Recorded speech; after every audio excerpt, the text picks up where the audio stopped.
May mga sugat na hindi nakikita. Mga sugat na hindi kayang gamutin ng benda o gamot. Mga sugat na iniwan ng mga taong akala natin ay habang buhay ng mananatili. Pero paano kung ang taong buong buhay mong kinamuhian ay hindi pala ang totoong may kasalanan? Paano kung ang inaakalang pagtataksil ay isa palang napakalaking sakripisyo? At paano kung ang katotohanang matagal mong iniiwasan ang siya palang magpapalaya sa puso mong bihag ng galit? Samahan niyo kami sa isang kwentong dudurog sa inyong puso, magpapaluha at magpapaalala kung gaano kalalim ang pagmamahal ng isang magulang. Ito ang kwento ng isang lalaking lumaking may galit sa kanyang ina, hanggang sa matuklasan niyang ang babaeng itinuring niyang kontrabida ay siya palang tunay na bayani ng kanyang buhay. Maaga pa lang, nakaalis na ng bahay si Carl. Mahalagang araw yon para sa kanya. 2 taon na siyang nagtatrabaho sa isang construction company. At ngayong araw ang tila pinakaimportanteng pagsubok sa kanyang career. Darating kasi ang mga matataas na opisyal mula sa Maynila para magpaalam sa kasalukuyang branch director at pumili ng bagong papalit. 3 silang kandidato at isa si Carl doon. Bawat isa'y inatasang gumawa ng development plan para sa kumpanya. Halos 1 buwang pinagpagura ni Carl ang kanyang proposal. At sa totoo lang, kumpiyansa siya ang may pinakamahusay na plano. Hindi lang dahil matalino siya, kundi dahil mahal na mahal niya ang trabahong yon. Construction ang mundo niya. Pangarap niya yon mula pagkabata. Pero ang hindi alam ng marami, ang pangarap niyang yon ay isinilang mula sa isang napakasakit na trahedya. 10 taong gulang pa lang si Carl noon. Masayahing bata, hilig tumambay kasama ang mga kaibigan sa bakanteng lote kung saan may ginagawang bahay. Tulad ng ibang bata, puno ng kuryosidad. Mahilig sumilip, mahilig maglaro ng kunwari sila ang mga engineer. "Ako ang foreman dito, ikaw tagahalo ka ng simento," sabi ng batang si Carl noon. Sumagot naman ang kaibigan nito, "Ako, architect." Tawanan, takbuhan, sigawan. Pero sa isang iglap, nagbago ang lahat. Isang sementong slab ang biglang umuga sa ilalim ng kanyang mga paa. Aray, teka!" Sinubukan niyang kumapit. Pero wala. At sa loob lamang ng ilang segundo, nahulog siya mula sa taas. Mahigit 4 na metro.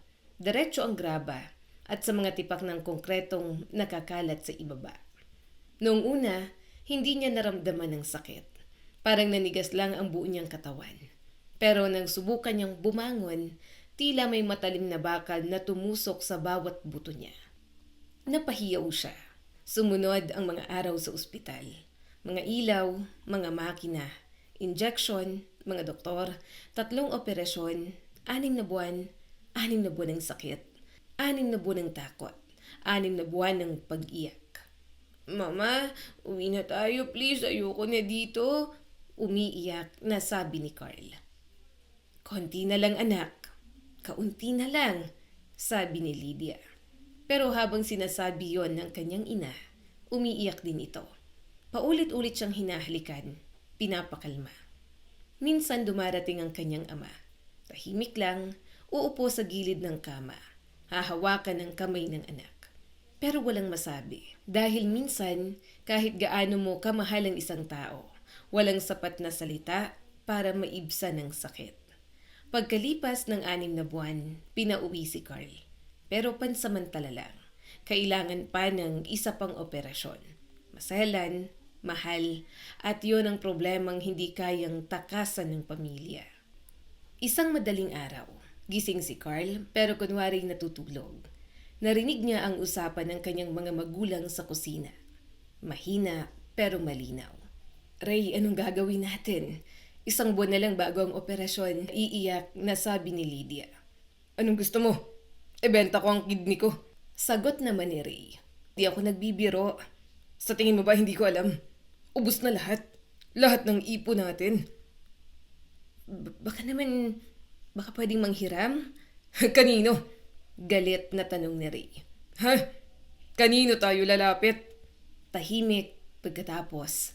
Mahina pero masakit na salita. Pakiramdam ko, hindi mo na sinusubukan.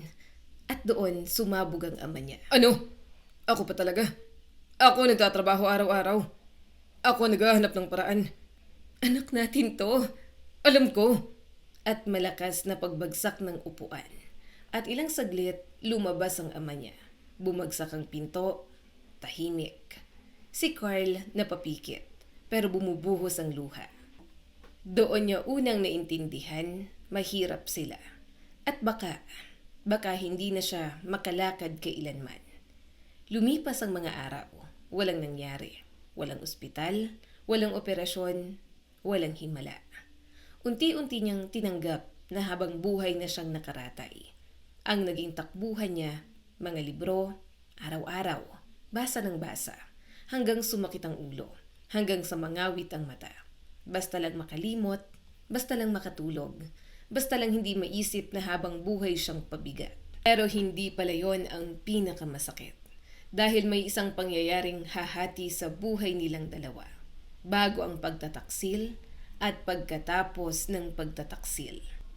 Isang umaga, pumasok ang kanyang ina sa kwarto. Hindi nakaduster, hindi pambahay ang suot.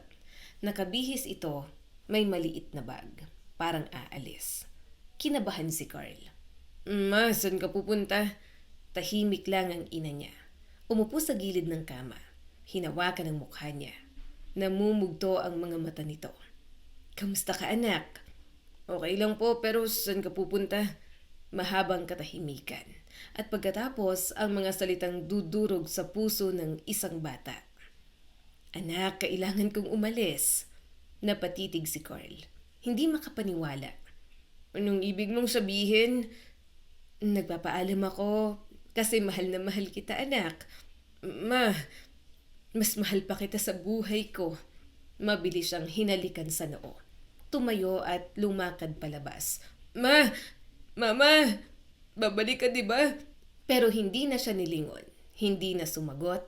At doon, unang naranasan ni Carl ang pakiramdam ng maiwan. Nung una, hindi agad naintindihan ni Carl ang nangyari. Akala niya aalis lang ang mama niya. Siguro may pupuntahan. Siguro may aasikasuhin. Siguro babalik din kinagabihan. Pero lumipas ang isang araw, 2, 1 linggo, 1 buwan. At doon niya tuluyang naintindihan ang masakit na katotohanan. Hindi siya iniwan pansamantala. Iniwan siya habang buhay. Maswerte na lang at naroon ang kanyang ama, si Ray, ang lalaking unti-unting naging buong mundo niya. Hindi naging madali ang mga sumunod na buwan, pero parang may himalang dumating. Nakahanap ng paraan ang kanyang ama para maipon ang pera para sa operasyon. Hindi nagtanong si Carl kung paano. Bata pa siya noon at ang mahalaga lang sa kanya, may pag-asa pa. Muling na ospital si Carl. Panibagong operasyon, panibagong sakit, panibagong pagdurusa. Pero sa pagkakataong ito, may liwanag na. At nang unang beses niyang naigagalaw ang mga paa niya, napaluha siya. Papa, gumalaw. At ang kanyang ama, hindi nito napigilang mapaluha.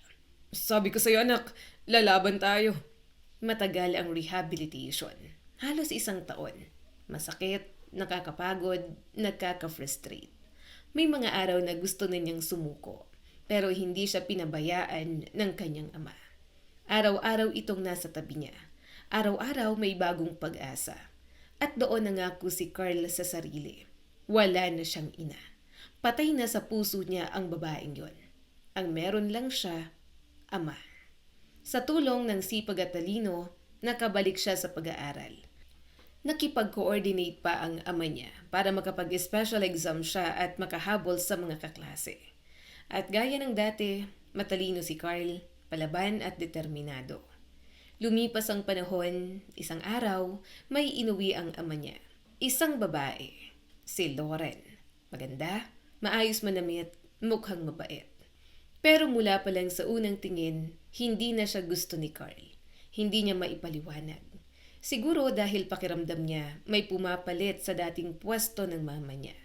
O baka dahil ayaw na niyang muling masaktan. Pero hindi siya nagreklamo. Hindi siya bastos, hindi siya rebelde. Dahil mahal niya ang ama niya. Kung masaya ito, tatanggapin niya. Lumipas ang 20 taon. At ngayon, si Carl ay 30 anyos na. Matagumpay, guwapo, may pangalan sa industriya. At ngayong araw, panalo siya. Huminto siya sa tabi ng kanyang bagong sasakyan. 2 linggo pa lang mula nang mabili niya yon. Pero hindi pa rin siya nagsasawang humanga rito. Ngumiti siya. Mula sa batang minsang hindi makalakad, ngayon ay may sarili ng kotse. May sariling pangalan, may sariling tagumpay. Habang sumasakay si Carl, napansin niya ang isang dalagang nakatayo sa sidewalk. Nakatingin sa kanya, diretsyong-diretso. Parang may pakay. Napakunot ang noo ni Carl. Hindi niya kilala. Mukhang simpleng babae lang. Medyo luma ang damit. Hindi fashionable. Hindi kabilang sa usual niyang social circle. Kaya hindi niya na pinansin. Umalis na siya. Pero pagkaalis ng sasakyan, inilabas ng dalaga ang isang lumang litrato. Larawan yun ni Carl noong bata pa siya. Pinagmasdan niya yon at dahan-dahang naglakad palayo. Pagsapit ng gabi, masayang-masaya si Carl dahil opisyal na. Siya na ang bagong director ng branch sa edad na 30. Napakabata para sa ganoong posisyon at malaking achievement yon. Bumili siya ng cake, champagne at agad na tumawag sa ama. Pa, ihanda mo ng mesa. Magsi-celebrate tayo mamaya. Narinig niya ang boses ni Laura sa background. Restaurant na lang sana, masosyal pa. Medyo iritadong sabi nito. Napailing si Carl. Hindi niya hinayaang masira ang kanyang mood. Hindi niya kailangan ng mamahaling restaurant. Mas gusto niyang magdiwang sa bahay. Kasama ang ama niyang sumagip sa kanya noon. Habang kinukuha niya ang mga dala sa trunk, may narinig siyang boses. Carl? Paglingon niya, ang parehong babae, yung nasa sidewalk kanina. Pero ngayon, malapitan. Maganda pala ito.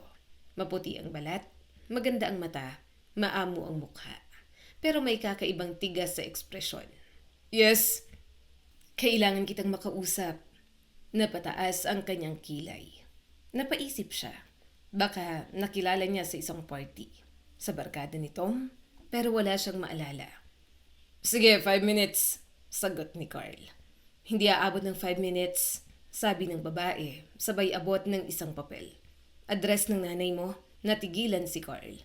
May malubha siyang sakit. Kung ayaw mo siyang tulungan, kahit bisitahin mo man lang. Wala akong nanay, matigas na sagot ni Carl. Tinitigan siya ng babae, diretso sa mata. Mali ka. No! Kahit anong pilit mong burahin siya sa buhay mo, nanay mo pa rin siya. Diretsyong sabi sa kanya ng babae. Humigpit ang panga ni Carl. Naramdaman niya ang galit, sakit, pagkalito. Lahat ay sabay-sabay. Ayoko siyang makita. Then don't. Pero tandaan mo, hindi lahat ng nakikita natin, yun ang buong katotohanan. Iniabot nito ang papel at mabilis na umalis. Iniwan siyang nakatulala. Nasira na ang buong gabi. Hindi niya sinabi sa ama niya. Ayaw niyang sirain ang saya nito. Pero sa loob niya, gulong-gulo na. 2 araw niyang paulit-ulit tinitingnan ng papel. Dinudukot sa bulsa, binabasa, tinatago. Hanggang dumating ang araw ng Sabado. Pagkatapos ng isang gabing hindi siya makatulog, sumuko siya. Hindi para tumulong, hindi para magpatawad, kundi para tingnan ang babaeng minsang sumira sa buhay niya. Mahabang biyahe, palikulikong kalsada, mahihirap na komunidad, lumang mga bahay, mga eskinita, hindi niya mahanap ang address. Hanggang sa nakita niya ang babae. Huminto siya. Hoy! Tawag ni Carl. Lumingon ito, napangiti. Pumunta ka rin pala, sabi ng babae. Gusto ko lang siyang makita. Oo, nandyan lang. Paglingon niya, isang lumang apartment. May numero pa nga sa harap. Hindi niya lang napansin. Umakyat siya sa lumang hagdan. Kumikirot ang bawat hakbang. Hindi sa paa, kundi sa puso. Iniangat niya ang kamay para kumatok, pero agad siyang napahinto. mga alaala, ang kanyang mama. Yung dating umiiyak sa tabi ng kama niya. Yung humahawak sa kamay niya habang kunwari ay tulog siya. Yung humahalik sa noo niya. Hindi niya maalalang naging masama ito maliban sa isang bagay. Iniwan siya. Huminga siya ng malalim at pinatigas ang puso. Dahil ang babaeng nasa likod ng pinto na yon, ang babaeng minsang pinili ang sarili kaysa sa kanya. Habang nakatayo si Carl sa harap ng lumang pintuan, unti-unting bumalik sa isip niya ang lahat ng sinabi ng kanyang ama noon. "Pinigilan ko siya, anak," sabi ni Ray. "Nagmakaawa ako. Sinabi kong gagawa ko ng paraan para sa operasyon mo. Pero ayaw na talaga niyang manatili." At pagkatapos ng mahabang katahimikan, ang pinakamasakit na parte. "May iba na siyang mas mahal kaysa sa atin," sabi pa ni Ray. At yon ang pinaniwalaan ni Carl sa loob ng 20 taon. Na iniwan siya ng sarili niyang ina para sa ibang lalaki. Na mas pinili nito ang bagong buhay kaysa sa sariling anak na baldado. Kaya pilit niyang pinatigas ang puso niya. Bahagyang tumunog ang bell sa may pinto. Malakas yon at nakakagulat. At doon niya napansin, bahagya palang nakabukas ang pinto. Dahan-dahan siyang pumasok. At agad niyang narinig ang isang mahinang boses. "Emily, ikaw ba yan?" Naniga si Carl. Boses yon ng mama niya. Matagal na panahon niyang hindi narinig. Humakbang siya palapit. "Hindi si Emily." Mahina pero malamig na sabi ni Carl. Tahimik at pagkatapos, isang halos hindi makapaniwalang bulong. "Anak?" Huminga ng mabigat si Carl. "Oo, ako to." Sinubukang bumangon ni Lydia mula sa lumang sofa. Pero hindi niya kaya. Mahina na siya, payat, namumutla, parang ilang taon nang may sakit. At si Carl nakatayo lang. Hindi gumalaw, ayaw niya itong tulungan, ayaw niya itong hawakan. Ayaw niyang makaramdam ng kahit anong awa. Parang naramdaman yon ng kanyang ina. "Umupo ka, anak. May upuan dyan."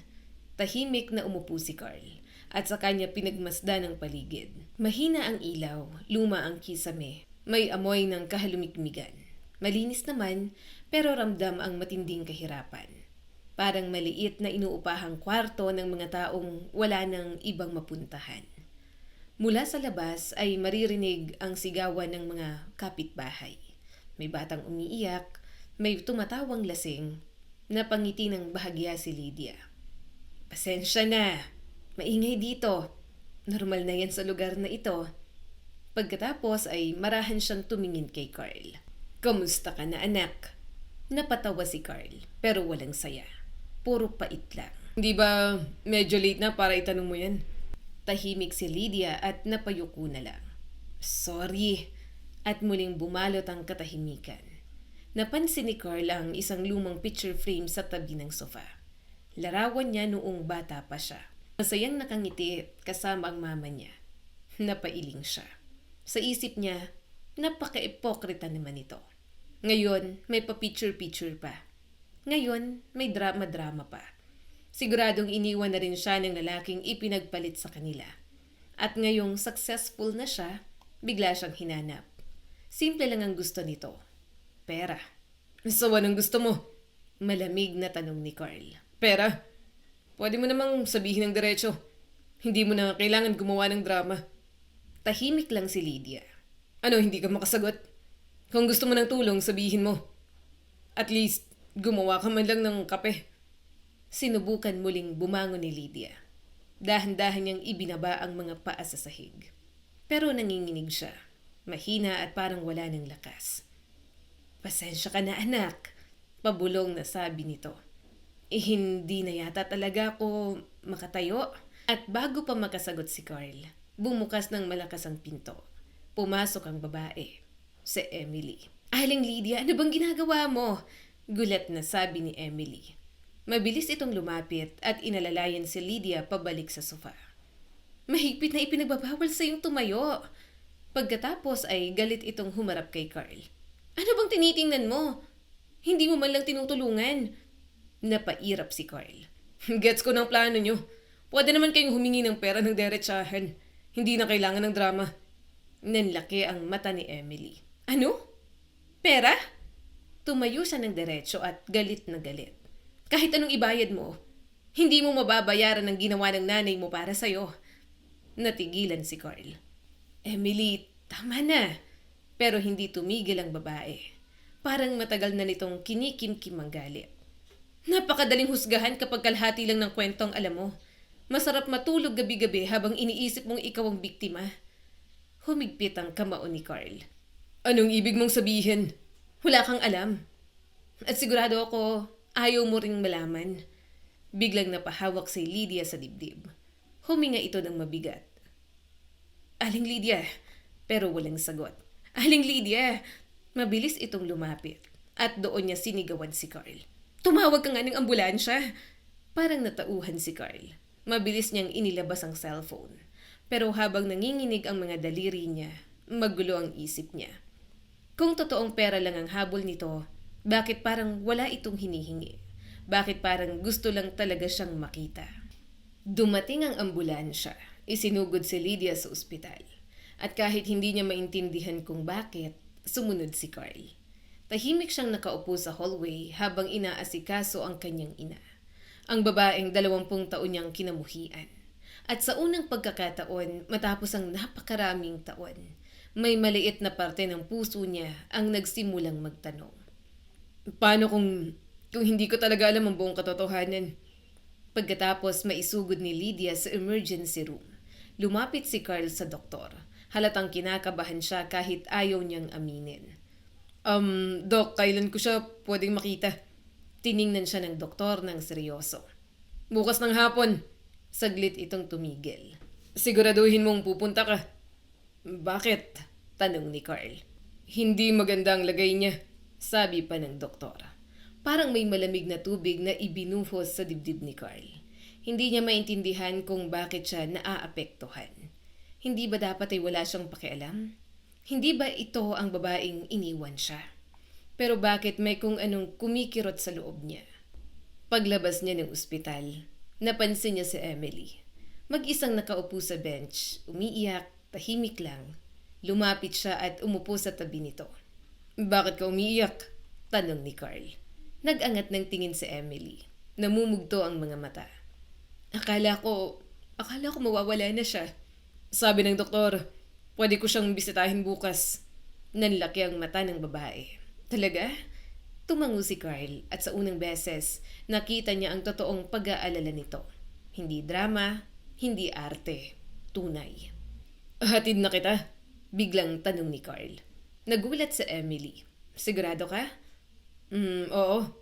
Salamat kung ganon. Habang nagmamaneho, tahimik si Carl. Sa isip niya, malinaw ang plano. Bukas pupunta siya. Bibigyan niya ng pagkakataon ang mama niya na humingi ng tawad. Pero hanggang doon lang. Hindi ibig sabihin nun na may relasyon pa silang mabubuo. Hindi ganun kadali.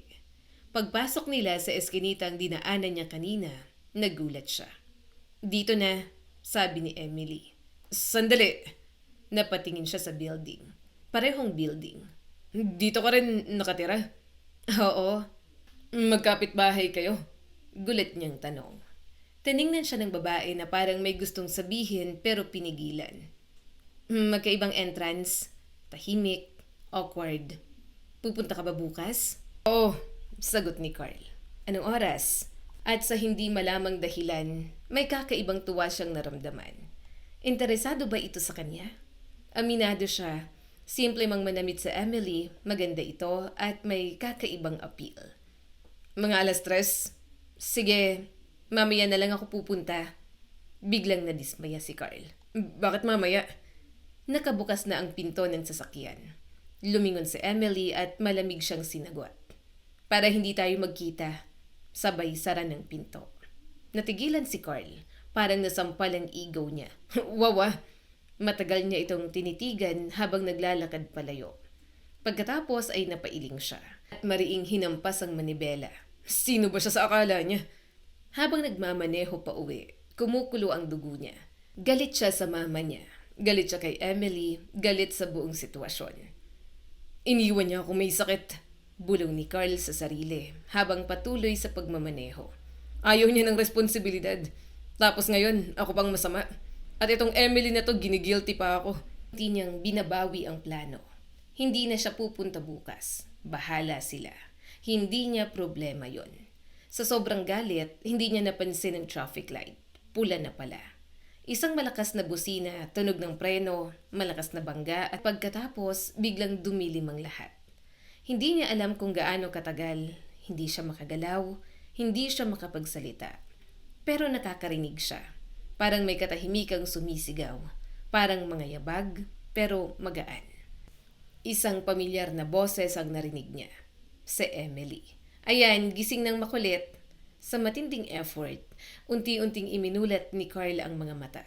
Malabong mukha. Si Emily, pero agad itong nawala at napalitan ng doktor. Hello, ako si Dr. Sanchez. Anong pangalan mo?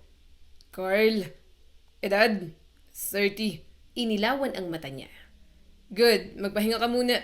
Umalis ang doktor at muling bumalik si Emily. Hindi ako magtatagal. Kakaalis lang ng pamilya mo.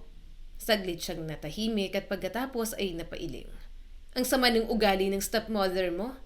Napakunot ang noo ni Carl. Pinipilit niyang bigyan siya ng papel ng doktor na nagsasabing hindi ka magiging baldado. Ano? Oo, nagwawala siya, sumisigaw. Sinasabi niyang makikipaghiwalay siya sa tatay mo kung magiging pabigat ka. Tahimik si Carl. Parang deja vu. Sinusubukan kang ipagtanggol ng tatay mo pero wala siya nagawa. Mapait na napangiti si Carl. Sanay na ako. Sa alin, huminga siya ng malalim. Kapag may nangyayaring masama sa akin, iniiwan ako ng mga babae. Natahimik si Emily. Pagkatapos ay napailing. Nanay mo na naman ang iniisip mo? Tumingin si Carl sa kisame. Sino pa ba? Puno ng pagod ang mukha ni Emily. Pero pinigilan niya ang sarili. Hindi mo dapat sinasabi yan. At bakit naman? Lumapit sa Emily at malamig na tumitig sa kanya.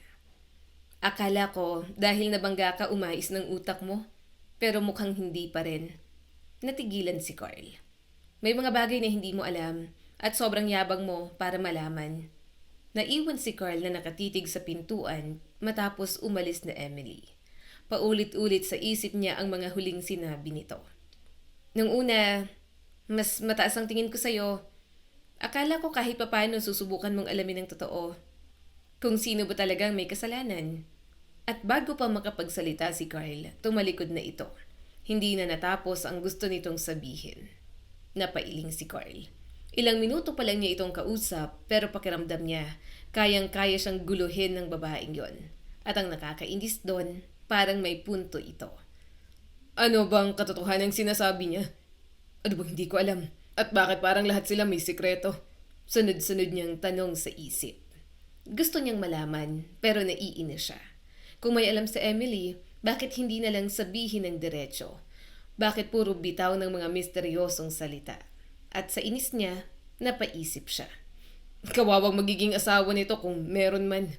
Bandang gabi, bumalik ang doktor. Good news! Hindi naman kasing lala ng inaakala natin. May tama ka sa noo pero mukhang makapal naman ang bungo mo. Bahagyang natawa si Carl. Pwede ka nang umupo. Dahan-dahan siyang bumangon. Umikot ang paningin niya. Pero kaya naman. At agad siyang nagtanong. Doc, may babaeng dinala rito kahapon. Lydia. Baka ibang apelyido na ang gamit niya. Saan ko siya makikita? Napaisip ang doktor.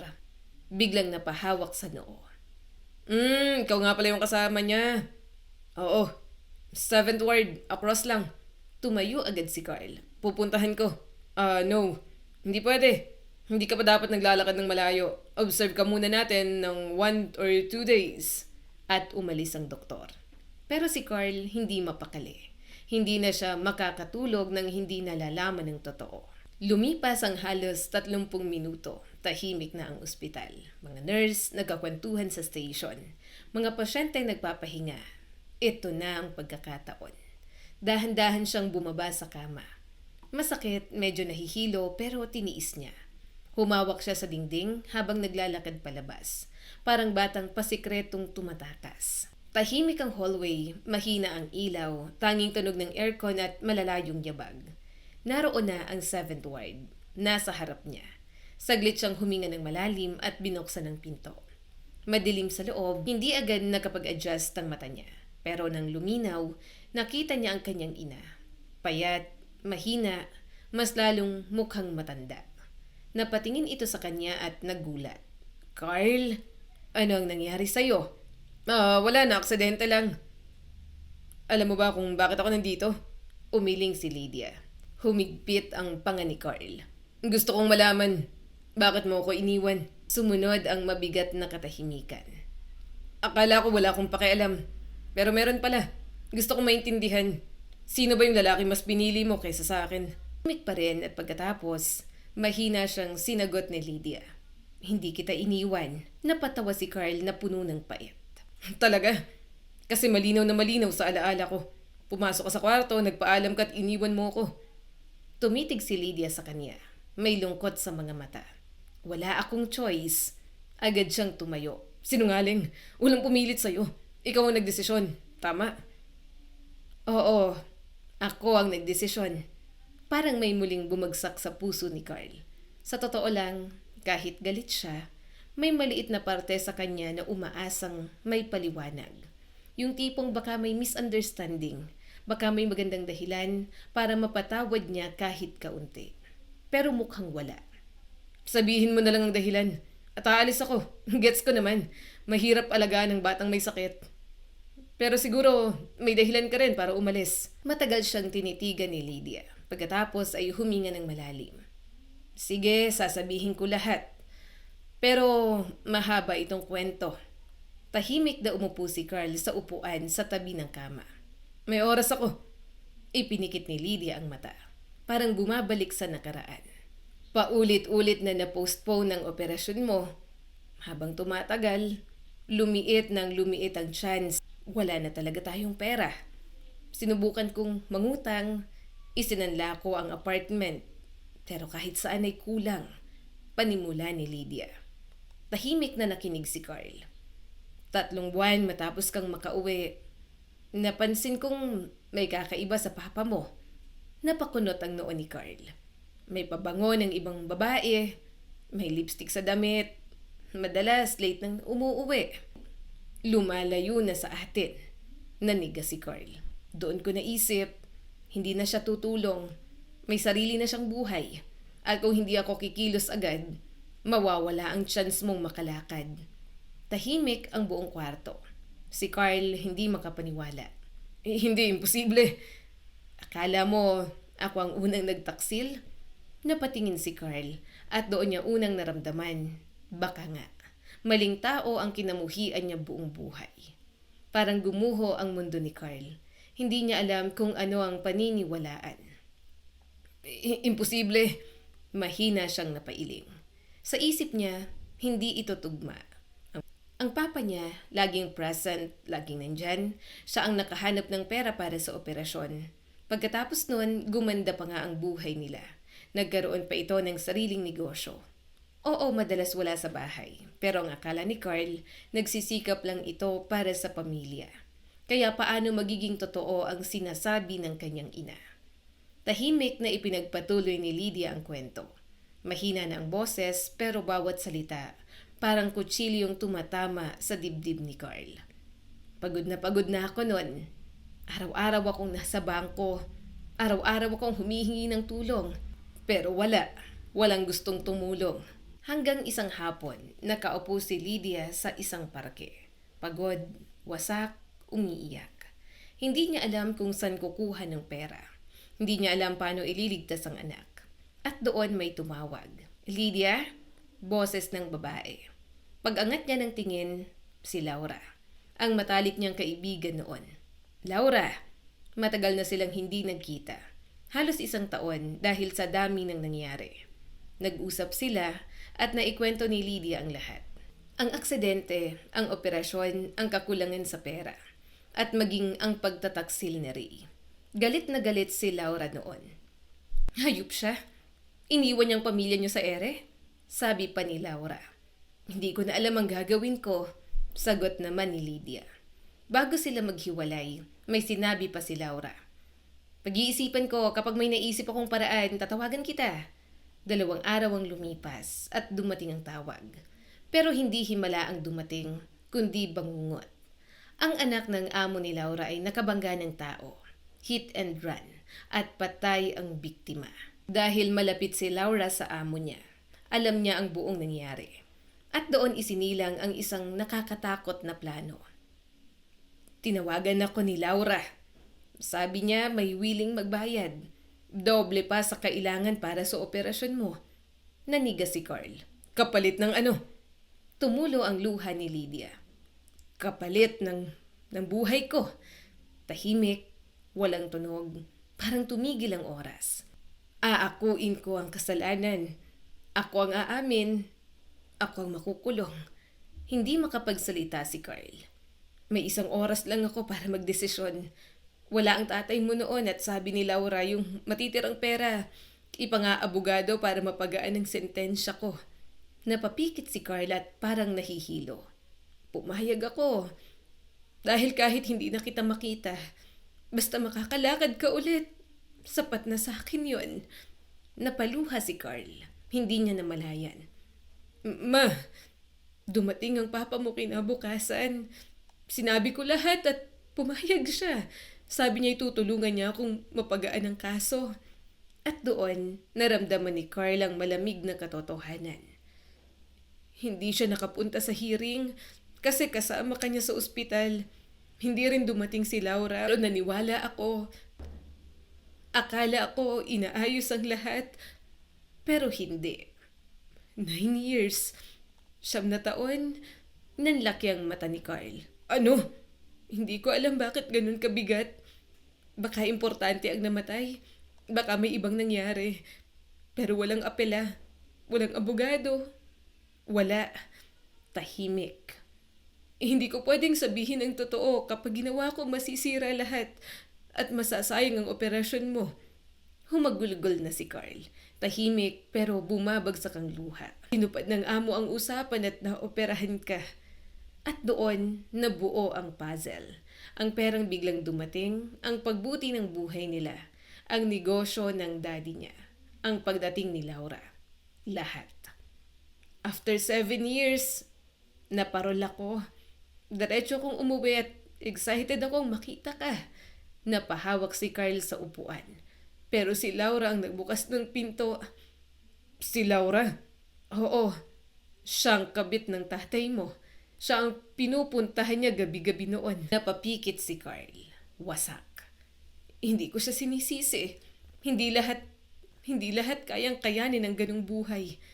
Sinabi sa akin ni Laura na galit ka sa akin, na mahal na siya ng tatay mo, na may pamilya na kayo, na wala ng lugar para sa akin.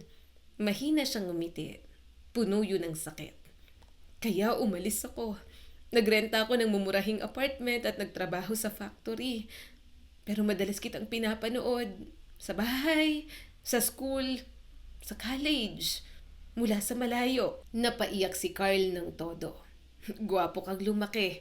Matalino, successful. Sobrang proud ako sa'yo, anak. At ang huling piraso. Si Emily, nakipagkwentuhan ako minsan. At galit siya. Nung nagkasakit ako, siya ang nagpumilit na hanapin ka. Tahimik si Carl, hindi makagalaw, hindi makahinga. Ilang minuto siyang nakatulala at pagkatapos ay mahina niyang itinanong. Bakit hindi mo ko nilapitan noon? Bakit hindi mo sinabi? Tahimik at walang sagot. Ma! Mas malakas. Ma! Bigla siyang tumayo, lumapit sa kama. At doon niya nakita. Nakalaylay ang kamay ng kanyang ina. Basang-basa ng luha ang pisngi. Maputla ang labi, nakapikit, at hindi na gumagalaw. Ma! Hinawakan niya ito. Hindi ngayon. Niyugyug niya ito. Ma, please! Humagulgol na si Carl. Yung lalaking buong buhay na galit, ngayon ay parang batang nawawala. May mga taong tumakbo papasok. May humila sa kanya palayo. May nagturok sa balikat niya.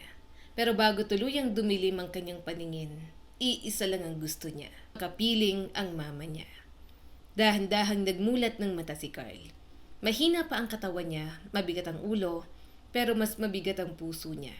Paglingon niya, naroon ang kanyang ama. Tahimik na nakaupo sa tabi ng kama. Mukhang tumanda ng 10 taon sa loob lamang ng isang gabi. At doon, hindi malaman ni Carl ang mararamdaman. Buong buhay niya, kinamuhian niya ang kanyang ina. Ginawa niya itong kontrabida sa kwento niya.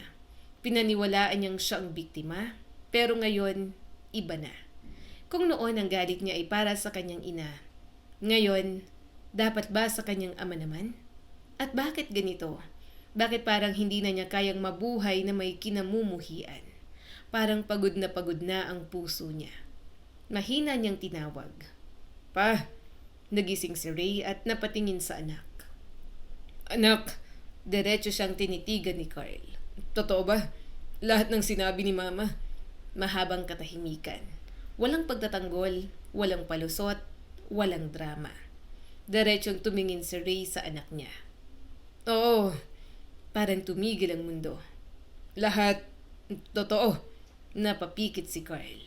Sorry, hindi ko ginustong umabot sa ganito pero duwag ako anak. Makasarili at huli ko nang naintindihan ang halaga ng lahat. Alam kong baka ayaw mo na akong makita at deserve ko yun, sabi ni Ray. Huminga siya ng malalim.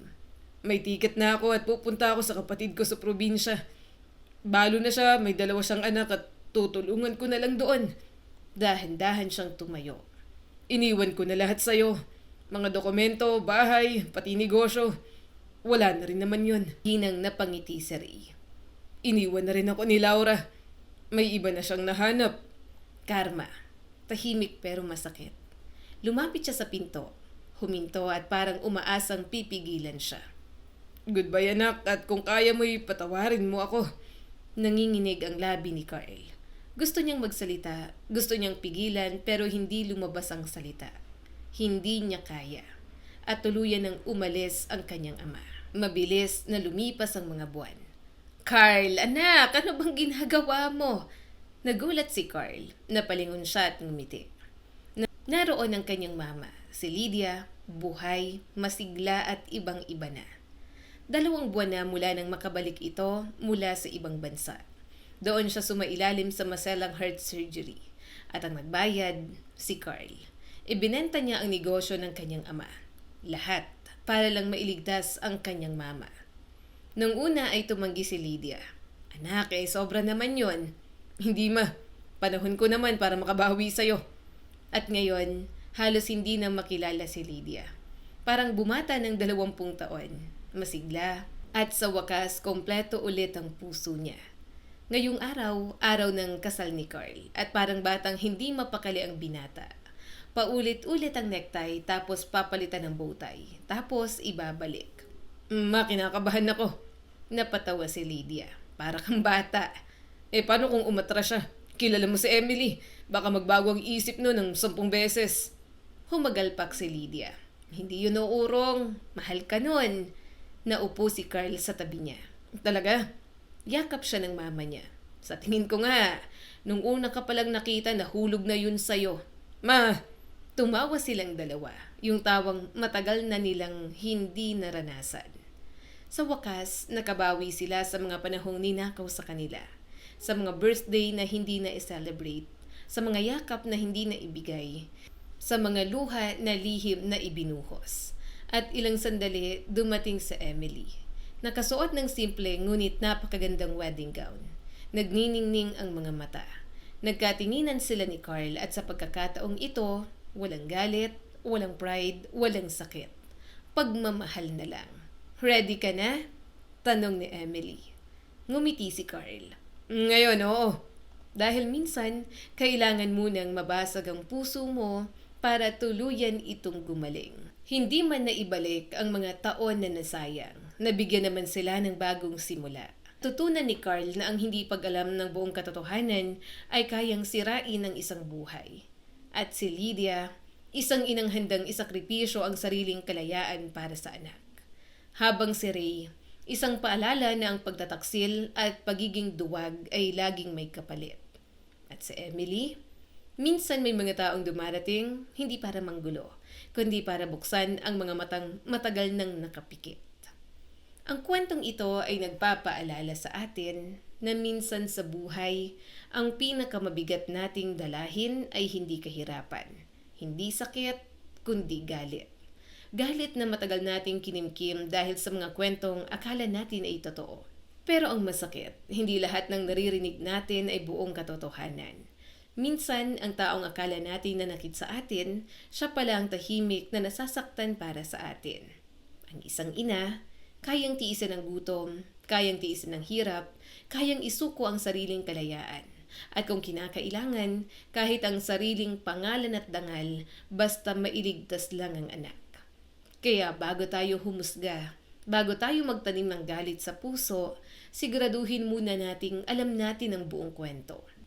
Dahil baka isang araw, ang taong matagal natin gustong sisihin, siya pala ang taong dapat nating yakapin at pasalamatan. At ating tandaan, ang pagmamahal ng tunay na magulang ay hindi laging maingay. Minsan tahimik itong nagsasakripisyo sa dilim habang ang anak ay walang kamalay-malay. Kung may mahal pa kayong tao na hindi nyo nakakausap dahil sa pride, tampo o lumang sugat, baka ito na ang tamang panahon para makinig, magtanong at magpatawad. Dahil hindi natin alam kung hanggang kailan natin sila makakasama. At kung may pinagdadaanan ka ngayon, yung pakiramdam mong mag-isa ka, yung pakiramdam mong wala nang nakakaintindi sa sakit na pasan mo, yung pakiramdam mo'y unfair ang buhay at puro hirap na lang ang ibinibigay sa'yo. Gusto kong ipaalala sa'yo to. Hindi habang buhay, mananatili ang dilim. Oo, minsan pakiramdam natin tapos na ang lahat. Minsan parang gusto na nating sumuko dahil sobrang bigat na. Pero tandaan mo, ang pinakamadilim na gabi ay madalas sinusundan ng pinakamagandang umaga. Ang mga luha mo ngayon, hindi sayang. Ang sakit na nararamdaman mo ngayon, may dahilan. At balang araw, maiintindihan mo rin kung bakit kailangan mong pagdaanan ang lahat ng yan. Kaya kapit lang, huminga ka, lumaban ka. Dahil may mga kwentong hindi pa tapos isulat ang Diyos para sa buhay mo. At baka itong chapter na akala mong katapusan mo, simula pa lang pala ng pinakamagandang pagbabalik mo. Muli, ako po si Skylar Guro at sana ay may bago na naman kayong natutunan sa kwento natin ngayon. Maraming salamat po.